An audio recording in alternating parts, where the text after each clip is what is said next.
Hello guys, मेरा नाम Prince Kumar है। मैं कुछ एग्जाम के बारे में मैं आपको बताना चाहता हूँ। मेरा खुद का एक्सपीरियंस जो मैंने इसको खुद अचीवमेंट किया है, मैंने खुद देखा है इसके बारे में, मैंने खुद अपने आप से किया भी है। वो टॉपिक का नाम है कि जो स्टूडेंट कुछ पढ़ा नहीं और वो सोचता है कि मैं कैसे एग्जाम में लिखूंगा, मैं किस प्रकार से क्या करूंगा, मुझे खुद समझ में नहीं आ रहा है और इस प्रकार से वो अपना टाइम ऐसा ही गुजार दे रहा है। मतलब उसको ये मालूम नहीं चल पा रहा है कि मैं क्या करूं, मेरे पास टाइम ही नहीं है पढ़ने का और एग्जाम नजदीक आ गया है और वो मान लीजिए एग्जाम आज ही है, वो मान लीजिए एग्जाम आज ही है और उसको आज ही अटेम्प्ट करना है और उसको एग्जाम में वो लिखना है जो उसको मालूम ही नहीं है कि मैं क्या लिखूंगा, मैं क्या करूंगा। और वो बहुत ही सोचता है।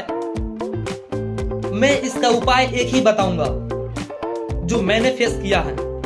मैं इसका उपाय एक ही बताऊंगा कि जब आप एग्जाम में बैठो तो उसके बारे में जानने का प्रयास करो कि ये क्या कह रहा है, क्वेश्चन क्या कह रहा है, उसके बारे में जानने का प्रयास करो। और जब तुम एक सप्ताह पहले या एक महीना पहले कोई भी चीज जो चैप्टर तुम पढ़े हो, जो क्वेश्चन को तुमने अटेम्प्ट पहले किया था, जो टीचर पहले बताए थे, उसको तुम थोड़ा सा भी जानते हो, तुम्हारे पास थोड़ा सा भी उसके लिए जानकारी अभी है तुम्हारे अंदर, उससे रिलेटेड यदि क्वेश्चन तुम्हारे एग्जाम में आ जाती है तो तुम एक लाइन खुद से अपने आप से लिखो।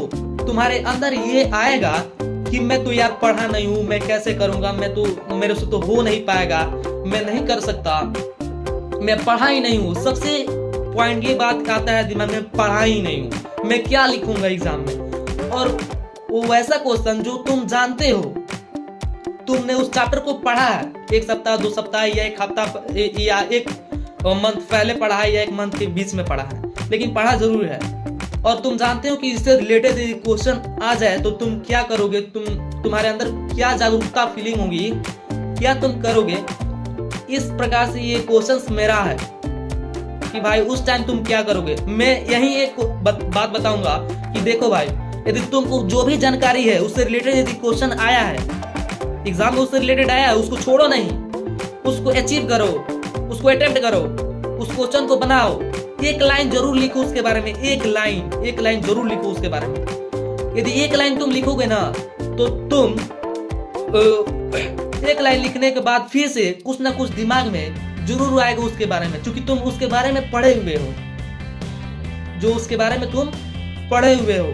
तो जब एक लाइन तुम उसके बारे में लिख दोगे तो तुमको याद पड़ेगा ना भाई, ये जो है ये तो हमने पढ़ा था, इसके बाद ये होगा, ये भी था उस चैप्टर में, तो इसका ध्यान जरूर आएगा। और उसका क्वेश्चन का आंसर तुम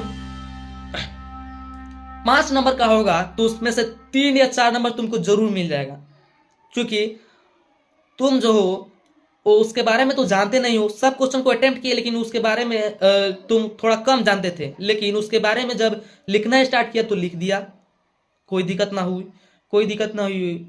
अब मान लीजिए 5 नंबर का क्वेश्चन है तो 5 नंबर में से नहीं देगा तो 3 नंबर या 2 नंबर तो देगा ही ना, कोई इसमें दिक्कत नहीं है, ठीक है। फिर यदि नहीं लिखता तो क्या 2 नंबर आता? नहीं आता। इसीलिए लिखना उसके बारे में बहुत ही जरूरी में रखता है। जो भी जानते हो लिखो, बस उससे रिलेटेड होना चाहिए, उससे रिलेटेड क्वेश्चन है और तुम थोड़ा सा भी जानते हो लिखो। ऑटोमेटिक ये होता है कि कुछ ना कुछ याद पड़ ही जाता है उसके बारे में, ऐसा बात नहीं कि नहीं पड़ता है। और ऐसे स्टूडेंट जो क्वेश्चन के बारे में जानते हैं, जो चैप्टर पढ़े में उससे रिलेटेड क्वेश्चन आया है और वो नहीं लिख रहे हैं, वो सोचते हैं कि नहीं मैं नहीं पढ़ा हूं, मैं नहीं लिखूंगा, तो ये गलत बात है। अटेम्प्ट जरूर करना चाहिए, क्वेश्चन को जरूर देखना चाहिए। और सबसे पहले क्वेश्चन आपके पास आए तो सबसे पहले होता है ये कि आप उस क्वेश्चन को पूरा का पूरा पढ़ जाओ, जो भी है उसको पढ़ो, और जो पहले आपको आता है तो उसको समय से पहले बनाओ, और जो समय बच जाता है तो उस पर सोच के लिखो, क्योंकि जो तुमको नहीं आ रहा है तो थोड़ा सा याद पाने में भी टाइम लगता है। तो इसीलिए जो बच जाए लास्ट में उसको लिखो और सोच के, और ऑटोमेटिक होता है कि याद उसके बारे में कुछ ना कुछ पढ़ ही जाता है, उससे रिलेटेड बातें। तो ये मेरा आज का टॉपिक था कि भाई जो स्टूडेंट नहीं पढ़ा है, पहले पढ़ा है लेकिन फिलहाल जब एग्जाम आया तो उसके 5 दिन या 7 दिन या 1 हफ्ता पहले नहीं पढ़ा है, तो वो स्टूडेंट एग्जाम में जाकर कैसे लिखे, अपना कैसा परफॉर्मेंस करें, ये आज का मेरा टॉपिक था। तो ऐसे भाई करोगे तो जरूर तुमको तुम्हारा जो नंबर है वो घटेगा नहीं, जो जो तुम सोचे रहोगे वो जरूर आएगा। बस ये मेरा मोटिवेशनल एक बातें थी जो आपको मुझे सजेस्ट करना था। और यदि ये वीडियो आपको अच्छा लगे तो लाइक एंड सब्सक्राइब जरूर कर लेना भाई। यदि तुमको नहीं भी करना है तो मैं इसके लिए आपको दबाव नहीं दूंगा। बस यदि आपको इससे सीख मिली हो तो जरूर आप लाइक एंड सब्सक्राइब कर दीजिएगा। Thank you.